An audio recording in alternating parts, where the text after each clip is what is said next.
عفت کی بات کی، آپ کی عظمت کی بات کی، آپ سے محبت کی بات کی، آپ کی اطاعت کی بات کی، آپ سے والہانہ بستگی کی بات کی، میں نے ان رکاوٹوں کا ذکر کیا جو حضرت رسول اللہ صلی اللہ علیہ وسلم کی اتباع کے راستے میں حائل ہیں۔ آپ کی پیروی کے راستے میں حائل ان رکاوٹوں کو عبور کر کے ہی ہم اللہ تبارک و تعالیٰ کی رضا کو حاصل کر سکتے ہیں۔ حضرات گرامی قدر، میں نے خوف کا ذکر کیا، میں نے لالچ کا ذکر کیا، میں نے خواہشات کے ہجوم کا ذکر کیا، میں نے نفس امارہ کا ذکر کیا، میں نے تعصبات کا ذکر کیا، میں نے حسد کا ذکر کیا، میں نے جہالت کا ذکر کیا، میں نے اندھیروں کا ذکر کیا، اور اس کے بعد ان تمام کے تمام موضوعات سے آگے بڑھتے بڑھتے بات نظام مصطفیٰ علیہ السلام تک پہنچی۔ حضرات گرامی قدر، حضرت رسول اللہ صلی اللہ علیہ وسلم کی سیرت طیبہ اس اعتبار سے کہ انتہائی ممتاز سیرت ہے کہ آپ فقط فرد کے امام بن کے نہیں آئے بلکہ سماج کے بھی امام ہیں۔ آپ فقط ایک شخصیت یا انفرادی اصلاح کے بیڑے کو اٹھانے کے لیے نہیں آئے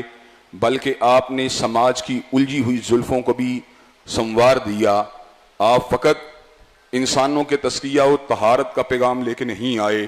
بلکہ آپ نے معاشرے کے بحیثیت مجموعی حد و خال کو بھی سنوار دیا۔ آپ ایک فرد کو جنت کا راستہ دکھلانے کے لیے نہیں آئے بلکہ آپ نے پورے کے پورے معاشروں کو جنت کی سمت چلا دیا۔ حضرات گرامی قدر، حضرت رسول اللہ صلی اللہ علیہ وسلم کا نظام ایک کامل نظام ہے، ایک مکمل نظام ہے جس میں کتاب کی تعلیم ہے، حکمت کی تعلیم ہے، تزکیہ ہے، اور تزکیہ جو ہے وہ فقط ایک فرد کا نہیں بلکہ پورے کے پورے سماج کا ہے، پورے کے پورے معاشرے کا ہے۔ اور حضرات گرامی قدر، حضرت رسول اللہ صلی اللہ علیہ وسلم کی حیات مبارکہ کے مطالعے کے بعد یہ بات بھی بالکل واضح ہو کر ہمارے سامنے آ جاتی ہے کہ حضرت رسول اللہ صلی اللہ علیہ وسلم ریاست کو ایک پولیٹیکل نظام بھی آپ نے عطا فرما دیا، اور اس اعتبار سے اسلام ایک کامل اور مکمل دین کی حیثیت سے کائنات کے لوگوں کے سامنے آ گیا۔ اللہ نے اس امر کا اعلان فرما دیا، الیوم اکملت لکم دینکم واتممت علیکم نعمتی ورضیت لکم الاسلام دینا۔ آج کے دن میں نے دین کو مکمل کر دیا ہے، نعمتوں کو تمام کر دیا ہے، اور تم لوگوں کے لیے دین کو بطور اسلام کو بطور دین پسند فرما لیا ہے۔ حضرات گرامی قدر، دین جو ہوتا ہے وہ فقط روحانیت کا یا فقط زہد کا یا فقط انفرادی اصلاح کا بیڑا اٹھانے والی چیز نہیں ہوتی، بلکہ دین ایک آفاقی نظام ہوتا ہے جس کے اندر زندگی کے تمام شعبوں کے متعلق مکمل معلومات ہوتی ہیں۔ حضرت رسول اللہ صلی اللہ علیہ وسلم جس نظام حیات کو لے کے آئے وہ نظام حیات کائنات کے اندر ڈومینیٹ کرنے کے لیے آیا تھا، کائنات میں رول کرنے کے لیے آیا تھا، کائنات میں غالب آنے کے لیے آیا تھا۔ چنانچہ اللہ نے اس امر کا اعلان فرما دیا، هو الذی ارسل رسولہ بالہدی ودین الحق لیظہرہ علی الدین کلہ۔ اللہ نے اپنے نبی کو بھیجا ہدایت کے ساتھ اور دین حق کے ساتھ، لیظہرہ علی الدین کلہ، تاکہ اس دین کو باقی ادیان پہ غالب کر دیا جائے۔ حضرات گرامی قدر، ادلہ کے اعتبار سے بھی یہ دین غالب تھا، دلائل کے اعتبار سے بھی یہ دین غالب تھا۔ اس کے ساتھ ساتھ اللہ تبارک و تعالیٰ نے پولیٹیکلی بھی، جہادی اعتبار سے بھی، عسکریت کے لحاظ سے بھی اس دین کو پورے کے پورے سماج پہ اس انداز میں ڈومینیٹ کیا کہ فقط جزیرت العرب کے پر یہ دین غالب نہیں آیا بلکہ کسریٰ کے آتش کدہ بجھ گئے، روما کی ہیبت کو توڑ دیا گیا، کلیسا کی ہیبت کو مٹا دیا گیا، مصر کے اوپر، اسی طرح اردن کے اوپر، ارض فلسطین کے اوپر، یہاں تلک کہ ہمارے بر صغیر پاک و ہند کے گرد و نواح تک بھی اللہ تبارک و تعالیٰ کے فضل و کرم سے اسلام کی دعوت پہنچتی رہی۔ یہاں تلک کہ وہ ایام بھی آئے جب محمد ابن قاسم رحمۃ اللہ علیہ ایک مظلوم بیٹی کی حمایت کے لیے بر صغیر میں داخل ہوئے، اور بعد ازاں پورا کا پورا بر صغیر جو تھا وہ اسلام کی شعاؤں کے ساتھ منور ہوا، اسلام کی کرنوں کے ساتھ منور ہوا۔ یہ اللہ تبارک و تعالیٰ کی حکمت تھی، اس کا بہت بڑا فضل تھا، اس کی بہت بڑی عنایت تھی کہ ہم سب کے سب ہندو سماج سے وسطیٰ لوگ تھے۔ ہمارے آباء و اجداد بتوں کی پوجا کرنے والے تھے، بتوں کے آستانے پہ جھکنے والے تھے، بندروں کی پوجا کرنے والے تھے، ناگ دیوتا کی پوجا کرنے والے تھے، پتھر کی مورتیوں کے سامنے سر کو جھکانے والے تھے۔ اللہ تبارک و تعالیٰ نے حضرت حبیب کبریا علیہ السلام کی محنت اور آپ کے پیروکاروں کی محنت کا یہ ثمر دیا کہ آج پوری دنیا کے ساتھ ساتھ ہند کے لوگ بھی نغمہ توحید سے متعارف ہوئے، دعوت توحید سے متعارف ہوئے۔ اللہ تبارک و تعالیٰ کے حبیب علیہ السلام کی دعوت سے بستگی کی وجہ سے سینوں کا میل جو تھا وہ اتر گیا، آنکھوں کی پٹیاں اتر گئیں، تعصبات کی پٹیاں اتر گئیں، دماغوں کی الجھنیں نکل گئیں، دل کی گرہیں نکل گئیں، سینے کو اللہ نے شرح صدر عطا فرما دیا اور لوگوں کو جنت کی منزل کے ساتھ ملا دیا۔ حضرات گرامی قدر، حضرت رسول اللہ صلی اللہ علیہ وسلم کے نظام کی اساس کیا تھی، اس کی بنیاد کیا تھی، اس حوالے سے بھی اپنی چند گزارشات کو آپ حضرات کے گوش گدار کیا تھا۔ گزشتہ کو ویوستھا کے ساتھ جوڑنے کے بعد انشاءاللہ اپنے موضوع کو مزید آگے بڑھایا جائے گا۔ حضرت رسول اللہ صلی اللہ علیہ وسلم کی دعوت اگرچہ انسانیت کی فلاح کی دعوت تھی، انسانیت کی بہبود کی دعوت تھی، انسانی حقوق کی دعوت تھی، انسانی سماج کے اندر محروم طبقوں کی حمایت کی دعوت تھی، مظلوموں مقہوروں کو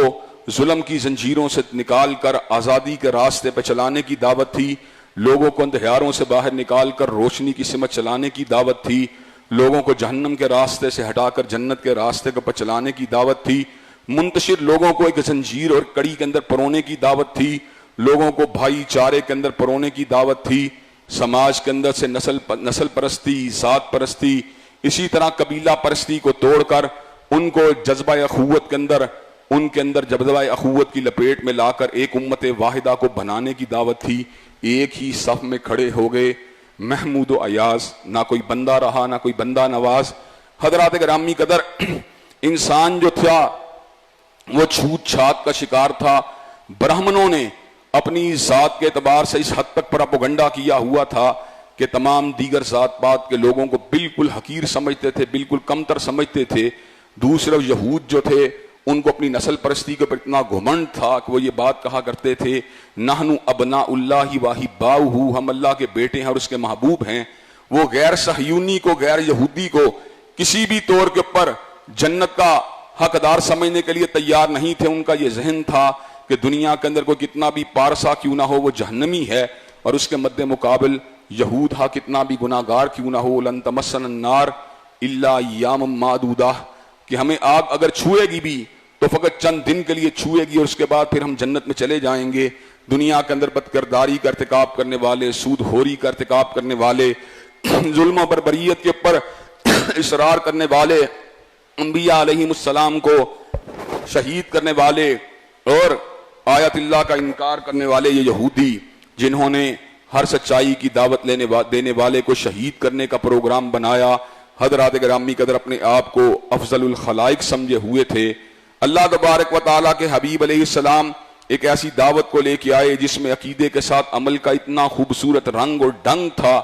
کہ عقیدہ و عمل کی پختگی کے ساتھ کسی بھی ذات والا اونچا ہو سکتا تھا، کسی بھی ذات والا بلند ہو سکتا تھا۔ اللہ تبارک و تعالیٰ نے کلام حمید میں اس امر کا اعلان فرما دیا کہ انسانیت کو قبیلوں میں تقسیم کرنے کا مقصد لتعارفوا، تعارف سے زیادہ کچھ نہیں ہے۔ اگر میں شیخ ہوں، آپ راجپوت ہیں، کوئی بٹ ہے، کوئی جٹ ہے، یہ فقط پہچان ہے، فقط تعارف ہے۔ تعارف کی نسبت علاقے کے ساتھ بھی ہو سکتی ہے، میری ذات کے ساتھ بھی ہو سکتی ہے، میرے خاندان کے ساتھ بھی ہو سکتی ہے، لیکن میرا خاندان، میری ذات پات، میرا قبیلہ، میرا کنبہ یا میرا شہر جو ہے میری فضیلت کا باعث نہیں بن سکتا۔ ان اکرمکم عند اللہ اتقاکم، فضیلت اگر حاصل ہوگی تو اس شخص کو حاصل ہوگی جو اللہ تبارک و تعالیٰ سے ڈرنے والا ہے، اللہ تبارک و تعالیٰ کی حدود کا احترام کرنے والا ہے، اس کے اوامر کو بجا لانے والا ہے، اس کی نواہی سے اجتناب کرنے والا ہے، اپنے آپ کو اعمال صالحہ کے رنگ میں رنگنے والا ہے۔ من عمل صالحا من ذکر او انثی وهو مؤمن فلنحینہ حیاۃ طیبۃ، جو بھی نیک عمل کرے گا، مرد ہو یا عورت ہو، اللہ تبارک و تعالیٰ اس کو طیب زندگی عطا فرما دیں گے، پاکیزہ زندگی عطا فرما دیں گے۔ وہ زندگی جو ڈپریشن سے پاک ہوگی، وہ زندگی جو علائشوں سے پاک ہوگی، وہ زندگی جو نفسیاتی دباؤ سے پاک ہوگی، وہ زندگی جو مختلف قسم کے شکوک و شبہات سے پاک ہوگی، وہ زندگی جو نفسیاتی الجھنوں سے پاک ہوگی، وہ زندگی جو روحانی الجھاؤ سے پاک ہوگی۔ من عمل صالحا من ذکر او انثی وَهُوَ مُؤْمِنٌ فَلَنُحْيِيَنَّهُ حَيَاةً طَيِّبَةً، جو بھی نیک عمل کرے گا، مرد ہو یا عورت ہو، اللہ تبارک و تعالیٰ اس کو طیب زندگی عطا فرما دیں گے۔ حضرات گرامی قدر، اس طیب زندگی کے پس منظر کے اندر جو اعمال صالحہ کے خوبصورت رنگ تھے، جو اعمال صالحہ کی ایک خوبصورت کیفیت تھی، اس کی اساس اور اس کی بنیاد دعوت توحید تھی۔ توحید کی دعوت کے اوپر حضرت رسول اللہ صلی اللہ علیہ وسلم نے بڑی ہی محنت کی، اور آپ نے جو محنت کی تھی، یہ محنت فقط آپ نے نہیں کی بلکہ یہ ایک ورثہ تھا جس کو آپ نے پوری کی پوری طرح نبھایا تھا. آپ اس دعوت کے اندر ایک بہت ہی بلند مقام کے پر فائز تھے دعوت دینے کے اعتبار سے، لیکن اس دعوت کے جو بنیاد تھی وہ انبیاء علیہم السلام جو سابقہ تھے انہوں نے رکھ دی تھی. آپ نے انہی کے مشن کو آگے بڑھا دیا، انہی کے جھنڈے کو آگے بڑھا دیا، انہی کے پروگرام کو آگے بڑھا دیا. بڑی جرت کے ساتھ، بڑی بہادری کے ساتھ، بڑی دلیری کے ساتھ، بڑی استقامت کے ساتھ، بڑے ولولے کے ساتھ، بڑی ہمت کے ساتھ، بڑی توانائی کے ساتھ آپ نے اس انداز میں توحید کی دعوت کائنات کے لوگوں کے سامنے رکھی کہ لوگ جو تھے ان کے ذہنوں کے اندر کسی بھی قسم کا جو اللہ تبارک و تعالیٰ کی وحدانیت کے حوالے سے، اس کی یکتائی کے حوالے سے، اس کی تنہائی کے حوالے سے جو معمولی سا شک اور شبہ تھا اس کو بھی حضرت رسول اللہ صلی اللہ علیہ وسلم نے دور فرما دیا. آپ نے شجر کی پوجا کا انکار کیا، حجر کی پوجا کا انکار کیا، ستارہ پرستی کا انکار کیا، آپ نے بت پرستی کا انکار کیا. آپ نے کفار کو مخاطب ہو کر اس امر کا اعلان فرما دیا، قل یا ایھا الکافرون لا اعبد ما تعبدون ولا انتم عابدون ما اعبد ولا انا عابد ما عبدتم ولا انتم عابدون ما اعبد لکم دینکم ولی دین. حضرت رسول اللہ صلی اللہ علیہ وسلم نے اس امر کا اعلان فرما دیا، وہ کافرو اگرچہ تم اس بات کے دعوے دار ہو کہ ہم اللہ کی پوجا بھی کرتے ہیں، لات و منات کی پوجا بھی کرتے ہیں، او کافرو اگرچہ تم اس بات کے لمبردار ہو کہ ہم عزا و حبل کی پوجا بھی کرتے ہیں، اللہ وحدہ لا شریک لہ کی پوجا بھی کرتے ہیں، لیکن اس بات کو سمجھ لینا جب اللہ تبارک و تعالیٰ کی پوجا کو غیر اللہ کی آمیزش کے ساتھ کیا جاتا ہے پھر وہ اللہ کی پوجا نہیں ہوتی بلکہ غیر اللہ کی پوجا ہوتی ہے. لا اعبد ما تعبدون، میں اس کی پوجا نہیں کرتا جس کی تم پوجا کرتے ہو، اس لیے کہ تمہاری پوجا میں شراکت ہے، تمہاری پوجا میں آمیزش ہے، تمہاری پوجا میں ملاوٹ ہے، اور میری پوجا ہر قسم کی آمیزش سے پاک ہے، میری پوجا ہر قسم کی شراکت سے پاک ہے، میری پوجا میں کسی قسم کے شرک والی کوئی آمیزش، شرک والی کوئی گنجائش وجود نہیں ہے. حضرات گرامی قدر اس بات کا تعلق، آپ کی دعوت کا تعلق فقط بت پرستی کی مخالفت کے ساتھ نہیں تھا بلکہ آپ نے کائنات کی انتہائی برگزیدہ ہستی، انتہائی معزز ہستی، انتہائی منتخب ہستی، انتہائی چنیدہ ہستی سیدنا عیسیٰ علیہ السلام کی پوجا کا بھی رد فرما دیا اور کائنات کے لوگوں کے سامنے اس بات کو واضح فرما دیا، لقد کفر الذین قالوا ان اللہ هو المسیح ابن مریم. وہ لوگ کافر ہوئے جنہوں نے کہا عیسیٰ علیہ السلام اللہ ہیں، اور فقط وہ لوگ کافر نہیں، لقد کفر الذین قالوا ان اللہ ثالث ثلاثہ، وہ لوگ بھی کافر ہوئے جنہوں نے کہا اللہ تبارک و تعالیٰ تین میں سے ایک ہے. حضرات گرامی کا ذرا غور کیجئے، تثلیث کے اندر اللہ تبارک و تعالیٰ کا نام شامل ہے، اللہ کو مقدس باپ کی حیثیت سے اس کا ذکر کیا جاتا ہے، سیدنا عیسیٰ علیہ السلام کا ذکر مقدس بیٹے کی حیثیت سے کیا جاتا ہے، روح القدس یا سیدہ مریم کا ذکر جو ہے اس تثلیث کی ایک اکائی کی حیثیت سے کیا جاتا ہے. لیکن جب اللہ وحدہ لا شریک لہ کو بیٹے کے ساتھ ذکر کیا جائے اور روح القدس کے ساتھ ذکر کیا جائے تو اللہ تبارک و تعالیٰ اس دعوت کو توحید کی دعوت قرار نہیں دیتا بلکہ اللہ تبارک و تعالیٰ اس دعوت کو کفر کی دعوت قرار دیتا ہے. لقد کفر الذین قالوا ان اللہ ثالث ثلاثہ، وہ لوگ کافر ہوئے جن لوگوں نے الفاظ کہے کہ اللہ تبارک و تعالیٰ تین کا ایک ہے. اللہ کون ہے؟ قل هو اللہ احد، اللہ واحد ہے، اللہ الصمد، اللہ کھانے سے بے نیاز، اللہ پینے سے بے نیاز، اللہ نیند سے بے نیاز، اللہ اونگ سے بے نیاز، اللہ حاجات سے بے نیاز، لم یلد ولم یولد، نہ اس کے گھر کوئی پیدا ہوا نہ وہ کسی کے گھر پیدا ہوا، ولم یکن لہ کفوا احد، اور کوئی بھی اس کے امور میں اس کا شریک نہیں. وہ تنہا مدبر الامور ہے، وہ تنہا علی کل شیء قدیر ہے، وہ تنہا سریع الحساب ہے، وہ تنہا شدید العقاب ہے، وہ تنہا فعال لما یرید ہے، وہ تنہا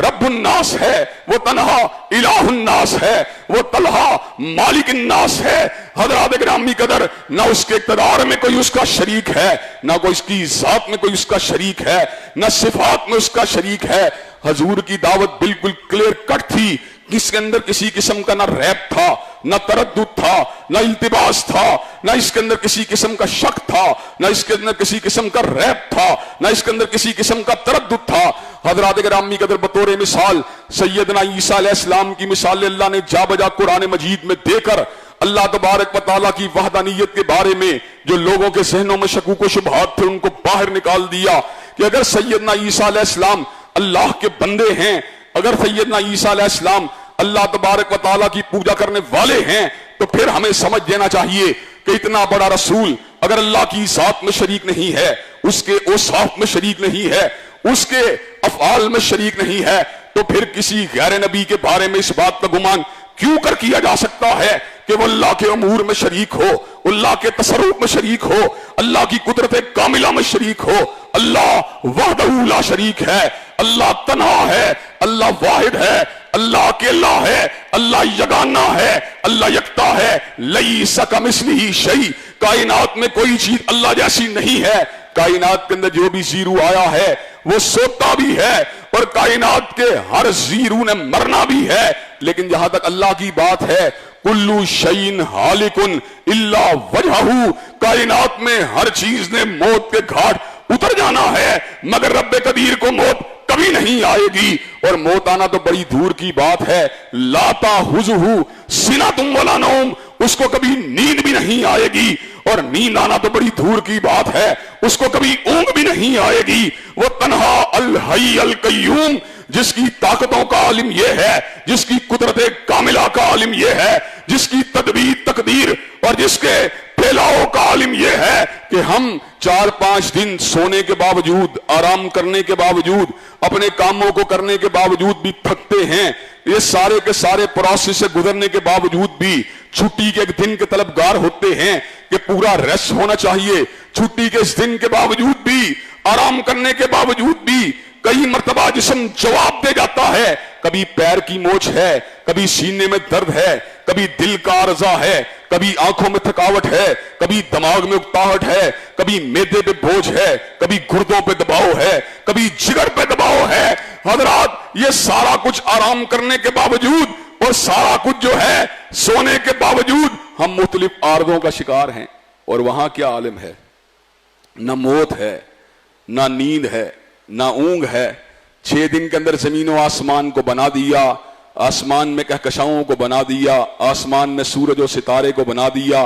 شمس و قمر کو بنا دیا، دھرتی کو بنا دیا، دھرتی پہ فصل گل و لالا کو بنا دیا، دھرتی کے پر مختلف رنگوں کو بنا دیا، رنگ و نور کے سیلاب کو بنا دیا، فصل گل و لالا کو بنا دیا، دریاؤں کو بنا دیا، سمندروں کو رواں فرما دیا، پہاڑوں کو بنا دیا، سرمئی رنگت کے پہاڑوں کو بنا دیا، بھوری رنگت کے پہاڑوں کو بنا دیا، کالی رنگت کے پہاڑوں کو بنا دیا، سمندروں کے اندر اچھلتے ہوئے پانی کو پیدا فرما دیا، فرشتوں کو بنا دیا، جنات کو بنا دیا، انسانوں کو بنا دیا، حیوانات کو بنا دیا، نباتات کو بنا دیا، جمادات کو بنا دیا، اور اعلان فرما دیا وما مسنا من لغوب۔ یہ سارا کا سارا کام کرنے کے باوجود مجھے تھکاوٹ کا احساس تک بھی نہیں ہوا۔ حضرات گرامی قدر، حضرت آدم علیہ السلام کی ولادت سے لے کر آج کے دن تک، اور آج کے دن سے لے کر قیامت کی صبح تک اربوں انسانوں کو پیدا کیا، ان کی غذاؤں کو پیدا کیا، ان کی حاجات کو پیدا کیا، ان کی ضروریات کو پیدا کیا، ان کی خوشیوں کو پیدا کیا، ان کے غموں کو پیدا کیا، ان کی بیویوں کو پیدا کیا، ان کے بچوں کو پیدا کیا، ان کی قبروں کو پیدا کیا، ان کی لحد کے معاملات کو پیدا کیا، اور اعلان فرما دیا ما خلقکم ولا باسکم الا کنفس واحدہ۔ یہ سارا کا سارا کام کرنا میرے لیے اتنا ہی آسان ہے جتنا ایک انسان کو زندہ کر کے مارنا اور دوبارہ پیدا کرنا آسان۔ حضرات گرامی قدر، حضور علیہ السلام کی دعوت ہر قسم کے تردد سے پاک تھی، ہر قسم کے ریب سے پاک تھی۔ سیدنا عیسیٰ علیہ السلام کی مثالیں دے کر لوگوں کو سمجھایا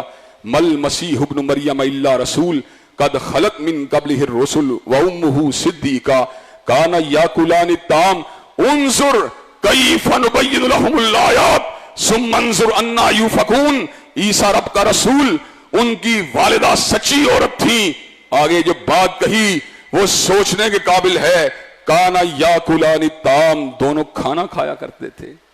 دونوں کھانا کھایا کرتے تھے۔ جو کھانا کھاتا ہے وہ صمد نہیں عبد الصمد ہوتا ہے، اور جو صمد ہوتا ہے وہ کھلاتا ہے مگر اس کو کھانے کی ضرورت نہیں ہوتی۔ اللہ الصمد، اللہ نے سمجھایا اور ساتھ ہی اعلان فرما دیا انظر کیف نبین لہم الآیات ثم انظر انا یوفکون۔ اور دیکھو ہم آیات کو کیسے کھول کھول کے بیان کرتے ہیں، لیکن یہ ظالم جھوٹ بولنے سے بعد نہیں آتے. یہ ظالم پھر بھی عیسیٰ علیہ السلام کو میری ذات کا حصہ بنانا چاہتے ہیں. عیسیٰ کون ہے؟ عیسیٰ کا تعارف کیا ہے؟ روح اللہ کا تعارف کیا ہے؟ اس نے جھولی مریم میں ثمر کا اعلان فرما دیا.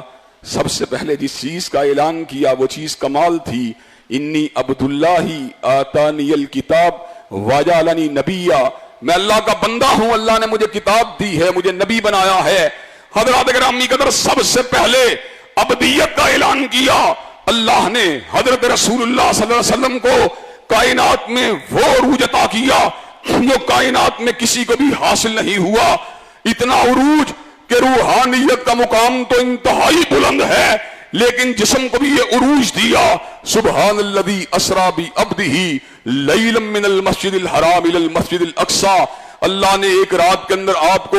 بیت اللہ سے اٹھا لیا، صحن بیت المقدس کے اندر پہنچا دیا، اور صحن بیت المقدس سے اٹھا لیا، پہلے آسمان کے اوپر بلا لیا، دوسرے پہ بلا لیا، تیسرے پہ بلا لیا، چوتھے پہ بلا لیا، پانچویں پہ بلا لیا، چھٹے پہ بلا لیا، ساتویں کے اوپر بلا دیا. حضرات گرامی قدر، ساتویں آسمان کے اوپر بلانے کے بعد رنگ و نور کے سیلابوں کو دکھا دیا، سدرۃ المنتہا کے درخت کی بیریوں کو دکھلا دیا، بیت المعمور کو دکھلا دیا، تصریف الاقلام یعنی قلموں کے چلنے کی آواز کو دکھلا دیا. حضرات اتنا عروج دینے کے باوجود بھی بات کا آغاز کیا تو کہاں سے کیا؟ سبحان الذی اسری بعبدہ لیلا من المسجد الحرام الی المسجد الاقصی الذی بارکنا حولہ. اللہ نے اس امر کا اعلان فرما دیا، پاک ہے وہ ذات، ہر قسم کی شراکت سے پاک، ہر قسم کی عمیدت سے پاک، ہر قسم کی برابری سے پاک. الذی اسری بعبدہ لیلا من المسجد الحرام الی المسجد الاقصی الذی بارکنا حولہ، جس نے اپنے بندے کو سیر کروائی. حضرات گرامی قدر، حضور کی رفعت کا ذکر کیا، حضور کے عروج کا ذکر کیا، آپ کی بلندی کا ذکر کیا، آپ کی شان و شوکت کا ذکر کیا، آپ کی بے مثال عظمت کا ذکر کیا، آپ کے عروج کا ذکر کیا. لیکن کہاں سے کیا؟ عبدیت سے کیا، بندگی سے کیا، اللہ کی پوجا سے کیا، اللہ کی پرستش سے کیا. حضرات گرامی قدر، حضور علیہ السلام کو اتنا عروج حاصل ہوا، اتنی بلندی حاصل ہوئی، لیکن حضرت رسول اللہ صلی اللہ علیہ وسلم کی جہاں پر رسالت کا ذکر ہوتا رہے گا وہاں پر اس امر کا بھی اعلان ہوتا رہے گا. اشہد ان محمدن عبدہ و رسولہ. حضور علیہ السلام یقیناً اللہ کے بھیجے ہوئے ہیں، لیکن اللہ کے بھیجے ہوئے رسول اللہ تبارک و تعالیٰ کی بندگی کے سب سے بلند مقام پہ فائز ہیں. حضرات گرامی قدر، اللہ کی وحدانیت کی دعوت دی، اللہ کی یکتائی کی دعوت دی، قبر پرستی کا بھی رد فرما دیا. اور بریلوی اسکالر دور حاضر کے جتنے بھی سمجھدار ہیں وہ سارے کے سارے قبروں کے اوپر سجدہ کرنے کی مخالفت کے اندر متفق ہیں. مولانا شاہ احمد نورانی نے بھی اس بات کی تائید کی تھی کہ قبروں کے اوپر سجدہ کرنے کی کوئی گنجائش موجود نہیں ہے. حضرات گرامی قدر، حضرت رسول اقدس علیہ السلام نے اس امر کا اعلان فرما دیا، لعن اللہ الیہود والنصارى اتخذوا قبور انبیائہم مساجدا. اللہ کی لعنت ہو یہود و نصارہ پر جنہوں نے اپنے نبیوں کی قبروں کو سجدہ بنا لیا. لعنت اللہ علی الیہود والنصارى، اللہ کی لعنت ہو یہود و نصارہ کے پر. اتخذوا قبور انبیائہم مساجدا، جنہوں نے اپنے نبیوں کی قبروں کو سجدہ بنا لیا. گویا کہ ثمر کا اعلان فرما دیا گیا، سجدہ اگر کسی کے لیے ہے تنہا وحدہ لا شریک کے لیے ہے، جھکنا اگر کسی کے لیے ہے تنہا وحدہ لا شریک کے لیے ہے. حضرات گرامی قدر، اجرام سماویہ کی پوجا کی جب حضرت رسول اللہ نے نفی کی تھی اپنے دادا اور اپنے بابا حضرت ابراہیم کی اقتداء کے اندر، تو ساتھ ہی قرآن مجید کی آیت کو بھی لوگوں کے سامنے آپ نے رکھ دیا، لا تسجدوا للشمس ولا للقمر واسجدوا للہ الذی خلقہن ان کنتم ایاہ تعبدون. نہ سورج کے سامنے جھکا کرو، نہ چاند کے سامنے جھکا کرو، اگر اپنے سر کو جھکایا کرو، اپنے آپ کو سجدے کے اندر گرایا کرو، اس رب کے سامنے جھکایا کرو جس نے سورج کو بنا دیا، جس نے چاند کو بنا دیا. حضرات گرامی قدر،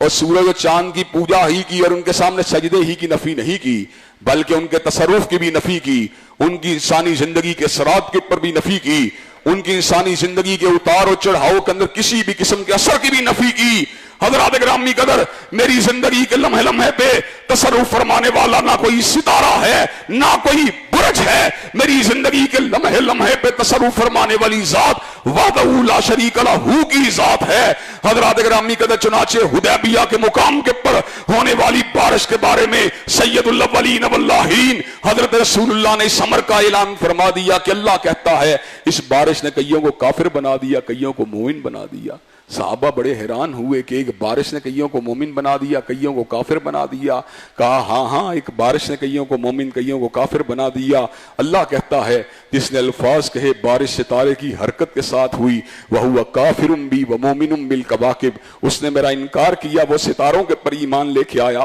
اور جس نے کہا بارش ستارے کی حرکت کی وجہ سے نہیں ہوئی بلکہ اللہ کے امر کے ساتھ ہوئی ہے، وَهُوَ مُؤْمِنٌ بِي وَكَافِرٌ بِالْكَوَاكِبِ، وہ میری ذات کے پر ایمان لے کے آیا اور اس نے ستاروں کا انکار کیا۔ حضرات گرامی قدر، حضور علیہ السلام کی تربیت کا اثر تھا کہ صحابہ کرام رضوان اللہ علیہ مجمعین کے اندر بھی غیر اللہ کے تصرف کے بارے میں، غیر اللہ کی قدرت کے بارے میں، غیر اللہ کی زندگی کے امور میں مداخلت کے بارے میں عقیدہ بالکل واضح تھا، بالکل قطعی تھا، بالکل اٹل تھا۔ حضرت فاروق اعظم کے ایمان کا عالم کیا ہے اور جذبہ توحید کا عالم کیا ہے اور توحید کے بارے میں سرفروشی کا عالم کیا ہے کہ آپ حجر اسود میں لوگوں کو گھرتا دیکھ کر، اس کے استلام کو کرتا دیکھ کر، اس کے گرد دیوانہ وار ہجوم کو دیکھ کر الفاظ کہے تو کیا کہے، فاروق تیری لحد کے اوپر اللہ کی رحمتوں کا نزول ہوتا رہے۔ تو نے عقیدہ توحید کو کس انداز میں واضح فرما دیا، تو یقیناً رسول حق کا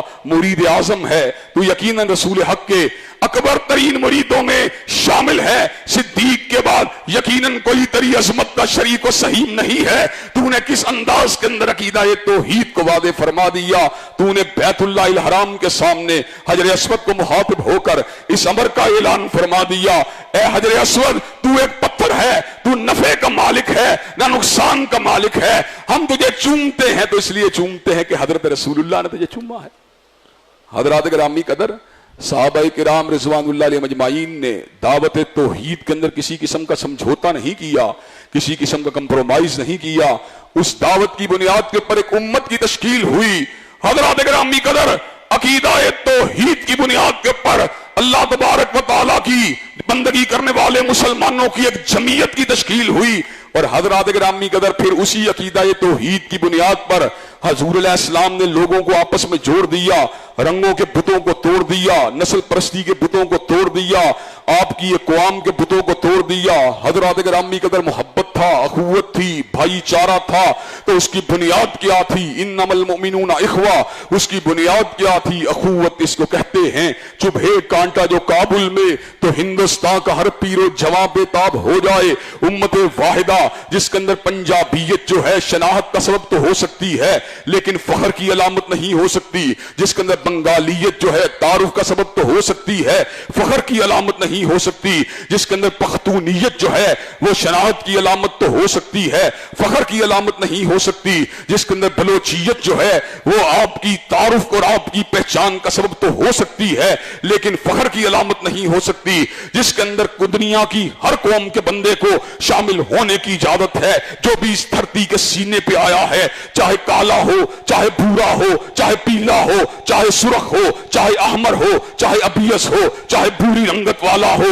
چاہے چپٹی ناک والا ہو، چاہے پھینی ناک والا ہو، چاہے چھوٹی آنکھوں والا ہو، چاہے اچھے اور تیکھے نین نقش والا ہو، اگر وہ اللہ کی وحدانیت پہ یقین رکھنے والا ہے، اگر وہ حضور کی رسالت اللہ الخالدہ کے پر ایمان رکھنے والا ہے، اگر وہ بیت اللہ الحرام کو اپنا قبلہ و کعبہ سمجھنے والا ہے، تو وہ امت کا حصہ ہے، وہ امت کا اٹوٹ انگ ہے۔ دنیا کے اندر اس کو اس کی نسل کی وجہ سے، اس کی قومیت کی وجہ سے امت سے باہر نہیں نکالا جا سکتا۔ حضرات گرامی قدر، دور حاضر کا بہت بڑا المیہ یہ ہے، تصور امت کو پامال کیا گیا، اس کو قومیت کے اندر تقسیم کیا گیا۔ ہم نیشن سٹیٹ کے وجود کا انکار نہیں کرتے، نیشن سٹیٹ بھی انتظامی اعتبار سے مارد وجود میں آ سکتی سکتی ہے قومی ریاست کی بھی اسلام کے تخلیقی اعتبار سے یا اسلام کے سیاسی تصورات کے اعتبار سے گنجائش موجود ہے، لیکن قومی ریاست کا مطلب یہ نہیں کہ ہم برنما برما کے اندر جلنے والی مسجدوں کے درد کو اپنے سینوں میں محسوس نہ کریں۔ قومی ریاست سے کے اندر رہنے کا مطلب یہ نہیں ہے کہ ہم بنگال کے مذبحانوں کے اندر شہید ہونے والے علماء کے درد کو اپنے سینے میں اترتا ہوا محسوس نہ کریں۔ قومی ریاست کا باشندہ ہونے کا مطلب یہ نہیں کہ ہم کشمیر کے اندر ہونے والے ظلم کے پر اپنی آنکھوں کے پر پٹی کو باندھ لیں۔ قومی ریاست کا باشندہ ہونے کا مطلب یہ نہیں کہ ہم القدس کے اندر رہنے والے اور فلسطین کے علاقے میں رہنے والے مظلوم مسلمانوں کی صداؤں کو فراموش کر دیں۔ حضرات گرامی قدر، ہمارا حق یہ بنتا ہے کہ جہاں کہیں پر اللہ اکبر کی آواز کو لگانے والا اور جہاں کہیں بھی اشہد اللہ الہ الا اللہ کے نعرے کو لگانے والا اور جہاں کہیں بھی اشہد ان محمد رسول اللہ کی دعوت دینے والا موجود ہے، وہ ہمارا بھائی ہے، وہ ہمارا بھائی ہے، وہ ہمارا بھائی ہے، وہ ہماری بہن ہے، وہ ہماری بیٹی ہے، وہ ہماری بہن ہے۔ دنیا کی کوئی طاقت اس رشتہ اخوت کو کاٹ نہیں سکتی، اخوت کی ڈوری کو ہم سے جدا نہیں کر سکتی۔ یہ حضور کی امت کے تشکیل کی بنیاد ہے کہ آپ نے وحدانیت کی بنیاد کے اوپر تشکیل امت کی دعوت دی، اور جو وحدانیت کو نہیں مانتا تھا ایک ہی خاندان کا ہونے کے باوجود بھی اس سے برات کا اظہار کیا۔ سیدنا لوط علیہ السلام کا ذکر کلام اللہ میں 25 مرتبہ سے زیادہ آیا، جہاں پر بھی سیدنا لوط کا ذکر آیا اور ان کے قبیلے کا ذکر آیا اور ان کے خانوادے کا ذکر آیا، پوری قوم کی تباہی کا ذکر آیا، آل لوط کے بچنے کا ذکر آیا، آل لوط کے بچ جانے کا ذکر آیا، حضرت لوط کے خانوادے کے بچ جانے کا ذکر آیا، لیکن ساتھ ہی یہ ذکر بھی آیا الا عجوزن فی الغابرین، مگر ایک بڑھیا جو کہ لوط کے گھر میں رہنے والی تھی، جس کا نکاح لوط سے ہوا تھا، ہم نے اس کو بھی تباہ ہونے والوں کے اندر شامل کر دیا، اس لیے کہ اس کا منہج لوط کا منہج نہیں تھا، اس کا راستہ لوط کا راستہ نہیں تھا، اس کا انداز لوط کا انداز نہیں تھا، اس کی فکر حضرت لوط کی فکر نہیں تھی۔ حضرات گرامی قدر، چنانچہ جہاں پر عقیدے کی ہم آہنگی ہوتی ہے وہاں پر امت ہوتی ہے، اور جہاں پر عقیدہ منقسم ہو جاتا ہے، جہاں پر عقیدے کی تفریق ہوتی ہے، وہاں پر بھائی چارے کی بنیادیں کٹ جاتی ہیں، وہاں پر رشتہ اخوت مٹ جاتا ہے۔ حضرات گرامی قدر، حضرت رسول اللہ نے تشکیل امت کی عقیدہ توحید کی دعوت کی بنیاد پہ کی، اور پھر ریاست کے حد و حال کس انداز میں مرتب کیے۔ حضرات گرامی قدر، ان باتوں کو انشاءاللہ آئندہ خطبات جمعہ میں آپ حضرات کے گوش گزار کیا جائے گا۔ اللہ تبارک و تعالی ہم کو صحیح معنوں میں نظام مصطفیٰ کی اساس اور اس کی بنیاد کو سمجھنے والے لوگوں میں شامل فرمائے۔ وآخر دعوانا الحمدللہ رب العالمین۔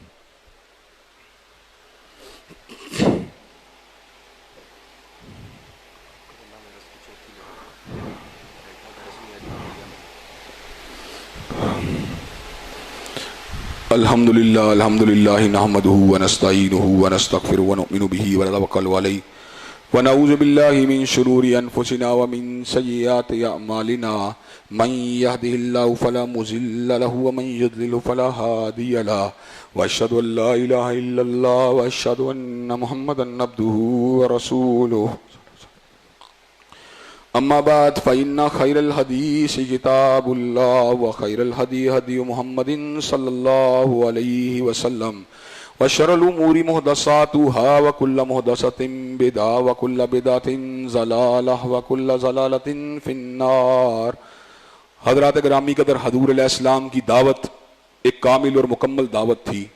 اس لیے ہندو شاعر کو بھی یہ بات کہنا پڑی، کس نے ذروں کو اٹھایا اور صحرا کر دیا، کس نے قطروں کو ملایا اور دریا کر دیا، آدمیت کا غرض ساما مہیا کر دیا، اور ایک عرب نے آدمی کا بھول بھالا کر دیا۔ اور مائیکل ہارٹ کو یہ الفاظ کہنے پڑے، he was the only man in the human history who was supremely successful in both secular and religious phases of life۔ گویا کہ وہ کائنات کے واحد رہنما ہیں جو دنیا روحانیت کے بھی امام ہیں اور دنیا مادیت کے بھی امام، وہ فرد کے بھی امام ہیں اور اجتماع کے بھی امام، وہ انفرادی زندگی کے بھی امام ہیں اور معیشت اور ریاست کے بھی امام۔ حضور کی ریاست کی بنیاد کیا تھی؟ دعوت توحید تھی، جس کے پر آپ نے کسی قسم کا سمجھوتا نہیں کیا، لوگوں کو عقیدہ توحید کی بنیاد پر جمع کیا اور پھر وحدانیت کی بنیاد کے پر ایک ہی لڑی کے اندر پرو دیا۔ آج زوال امت کی وجہ یہ ہے کہ ہم مسلمانوں کے دکھ سے دور ہیں، ان کے درد سے دور ہیں، مسلمانوں کے اجتماعی مسائل سے دور ہیں۔ ہم اپنی قوم اور اپنے دائرہ کار میں سوچتے ہیں اور جہاں پر دیگر مقامات پہ مسلمان آباد ہیں ان کے مسائل سے لا تعلق ہو چکے ہیں. اگر کسی کا قلعہ قائم ہو، اگر کوئی کسی کے پیچھے کھڑا ہو تو حضرات گرامی قدر اس بندے کو جو ہے کوئی ظلم کا نشانہ نہیں بنا سکتا، کوئی زیادتی کا نشانہ نہیں بنا سکتا. ہم نے زندگی کے اندر بڑی مرتبہ اس بات پہ غور کیا، جب بھی کبھی کسی مظلوم انسان کی حمایت کی، جب بھی کبھی کسی مظلوم انسان کا ساتھ دیا، ظالم گھبرا کے بھاگ گیا. یہ دنیا میں دہشت گردی کرنے والے گنڈے جنہوں نے دنیا کے اندر قتل و غارت گری کے بازار کو گرم کیا ہوا ہے اور مسلمان امت کے اوپر دہشت گردی کا جھوٹا الزام لگایا ہوا ہے، اگر ہم ایک دوسرے کے پیچھے کھڑے ہوں، ایک دوسرے کا ساتھ دینے والے ہوں، ایک دوسرے کی تائید کرنے والے ہوں، تو دنیا میں دہشت گردی کرنے والے یہ گنڈے کبھی بھی مسلمانوں کے اوپر ظلم نہیں کر سکتے. لیکن انہیں پتا ہے مسلمان اوطان میں تقسیم ہے، اقوام میں تقسیم ہیں، مسلمان جو ہے اپنے اپنے مسائل کی دلدل میں اترے ہوئے ہیں، یہ دوسروں کے کام آنے کی پوزیشن میں نہیں ہیں. لیکن انشاءاللہ اللہ تبارک و تعالیٰ کے فضل و کرم سے ہر دور میں جذبہ حریت اور روح جہاد کو پھونکنے والے طالب علم رہنما اور علماء آتے رہے. انشاءاللہ اللہ نے توفیق دی تو ہم بھی یہی کام کرتے رہیں گے اور اللہ تبارک و تعالیٰ کے فضل و کرم سے سوئی ہوئی قوم کو جگانے کی جستجو کرتے رہیں گے. حضرات گرامی قدر، اس کے ساتھ ساتھ ایک دو اہم مسائل کا آپ کی توجہ کو مبذول کروانا چاہتا ہوں. 18 ذی الحجہ جو ہے اس کے ساتھ ہماری بہت سی تاریخی یادیں وسطی ہے. یہ حضرت عثمان غنی رضی اللہ تعالیٰ عنہ کا یوم شہادت ہے اور حضرات گرامی قدر یہ ہمیں اس شہید کی یاد دلاتا ہے جس نے اپنی پوری کی پوری زندگی جود و سہا کے اعتبار سے اور شرم و حیا کے اعتبار سے انتہائی مثالی زندگی گزاری، اور فرشتے بھی آپ کی حیا کی لاج رکھتے رہے، آپ کی حیا کی پرواہ کرتے رہے. اور جود و سہا کا عالم کیا تھا، جہاں کہیں بھی مسلمانوں کو ضرورت ہوئی حضرت عثمان رضی اللہ تعالیٰ عنہ کا پیسہ کام آتا رہا. بیر روما کی خریداری کا مسئلہ ہو یا مسجد نبوی شریف کی توسیع کا مسئلہ ہو یا جیش اسرا کی تیاری کا مسئلہ ہو، سیدنا ذی النورین جو تھے اپنے مال کو اسلام کے راستے میں خرچ کرتے رہے اور اسلام کے راستے میں خرچ کرنے کے ساتھ ساتھ حضرت رسول اللہ صلی اللہ علیہ وسلم کی محبت اور پیار کو بھی آپ نے ہمیشہ ملحوظ ہاتھ رکھا. آپ کی محبت، آپ کے پیار کی وجہ سے، آپ کی عقیدت، آپ کے احترام کی وجہ سے حضور نے اپنی ایک بیٹی کو آپ کے نکاح میں دے دیا. جب ایک بیٹی کا انتقال ہوا تو دوسری بیٹی کو بھی آپ کے عقد میں دے دیا. حضرات گرامی قدر، جو آپ کے بارے میں لب کشائی کرتے ہیں ان کو سوچنا چاہیے کہ ایک بیٹی تو اتفاق سے بھی دی جا سکتی ہے، لیکن دوسری بیٹی کو دے کے ثابت کر لیا کہ عثمان ایک بہترین داماد ہیں، ایک بہترین انسان ہیں. جب دوسری بیٹی کا بھی انتقال ہوا تو حضور علیہ السلام نے پھر بھی آپ سے محبت کا اظہار کیا، آپ سے پیار کا اظہار کیا. آپ کی دل جوئی اور آپ کا پیار ساری کی ساری زندگی حضور کو حاصل ہوا. جب آپ کی شہادت کی افواہ پھیلی تو حضرت رسول اللہ صلی اللہ علیہ وسلم نے آپ کے قصاص کے لیے صحابہ کرام سے بیعت لی اور اپنے ایک ہاتھ کو دوسرے کے ہاتھ میں رکھ کے اس امر کا اعلان فرما دیا کہ یہ عثمان کی طرف سے بیعت ہے. حضرات گرامی قدر، اللہ نے اس امر کا اعلان فرما دیا، لقد رضی اللہ عن المؤمنین اذ یبایعونک تحت الشجرہ. اللہ ان مومنین سے راضی ہے جنہوں نے درخت کے نیچے آپ کے ہاتھ کے اندر اپنے ہاتھ کو رکھ دیا. ید اللہ فوق ایدیہم، اللہ نے ان کے ہاتھوں کے اوپر اپنے ہاتھ کو رکھ دیا ہے. حضرات گرامی قدر، اتنے جلیل القدر صحابی ہیں، آپ کو ایک پروپیگنڈے کے تحت اور سازشیوں کی ایک سازش کے تحت لوگوں کو اکسانے کے بعد، آپ کے خلاف جھوٹا پروپیگنڈا کرنے کے بعد آپ کو مظلومانہ انداز میں اس انداز میں شہید کیا گیا کہ آپ تلاوت قرآن فرما رہے تھے اور ہمیشہ کے لیے آپ کی شہادت جو تھی وہ ایک عظیم الشان شہادت کے طور پر تاریخ اسلام کا حصہ بن گئی. انشاءاللہ ہم اہل بیت عظام، امہات المومنین، خلفائے راشدین اور صحابہ کرام ان کی عظمت کے ڈنکے بجاتے رہیں گے اور ان کی سیرت و کردار کی کرنوں سے لوگوں کو منور کرنے کی جستجو کرتے رہیں گے. اور حضرات گرامی قدر، دوسری اہم بات اس کا تعلق کرونا وائرس کے ساتھ ہے. اب پھر کرونا وائرس کی چوتھی لہر کی بات ہو رہی ہے. آپ کو پتا ہے اللہ تبارک و تعالیٰ کے فضل و کرم سے پہلی لہر کے موقع کے پر بھی میں نے آپ کے سامنے اسی بات کو رکھا تھا. کرونا وائرس حملہ کر سکتا ہے، انسانوں کو اپنی لپیٹ میں لے سکتا ہے، لیکن کرونا وائرس جو کچھ بھی کر سکتا ہے امر الہی سے تجاوز نہیں کر سکتا. اگر اللہ کی پناہ موجود ہو اور اللہ تبارک و تعالیٰ کی نگرانی موجود ہو تو کرونا وائرس ہمارا بال بھی کا نہیں کر سکتا. توبہ کے ذریعے، استغفار کے ذریعے، دعاؤں کے ذریعے، مناجات کے ذریعے، صدقات کے ذریعے اور سجدوں کے ذریعے کرونا وائرس کو بھگایا جا سکتا ہے. حضرات گرامی قدر، کرونا وائرس اللہ کی مخلوقات میں سے ایک مخلوق ہے. خالق کائنات تنہا واحد وحدہ لا شریک ہیں. حضرات گرامی قدر بڑے دکھ کی بات ہے، بہت سے لوگ ہر مذہبی تہوار کے موقع پر کورونا کے کارڈ کو استعمال کر کے لوگوں کو وحشت ادا کرنے کی کوشش کرتے ہیں، لوگوں کو بدحواس کرنے کی کوشش کرتے ہیں، لیکن اللہ تبارک و تعالیٰ کا بہت بڑا احسان ہے، کورونا کی پہلی لہر سے لے کر آج کے دن تک نہ ہم سہمے، نہ ہم گھبرائے، نہ جھجکے، نہ لوگوں کے اندر سے باہر نکلے، نہ نمازوں کو بند کیا، نہ خطبات کو بند کیا، نہ مساجد کو بند کیا۔ انشاءاللہ اللہ تبارک و تعالیٰ کے فضل و کرم سے اللہ اکبر کا نعرہ لگاتے رہیں گے اور کورونا وائرس سے بچنے کی تدابیر روحانی لوگوں کو سمجھاتے رہیں گے۔ علاج کروائیے، ضرور کروائیے، ہومیوپیتھک، ایلوپیتھک، جو علاج کرانا کروائیے، لیکن اگر کورونا سے نجات چاہتے ہیں تو اللہ کے ساتھ بستگی کو اختیار کیجئے، اللہ تبارک و تعالیٰ کے سامنے مناجات کیجئے، انابت کو اختیار کیجئے، رجوع کیجئے، انشاءاللہ اللہ تعالیٰ آپ کو عافیت دے گا۔ ان اللہ یامر بالعدل والاحسان وایتاء ذی القربى وینہی عن الفحشاء والمنکر والبغی سبحان ربک رب العزۃ عما یصفون والسلام علی المرسلین والحمد للہ رب العالمین۔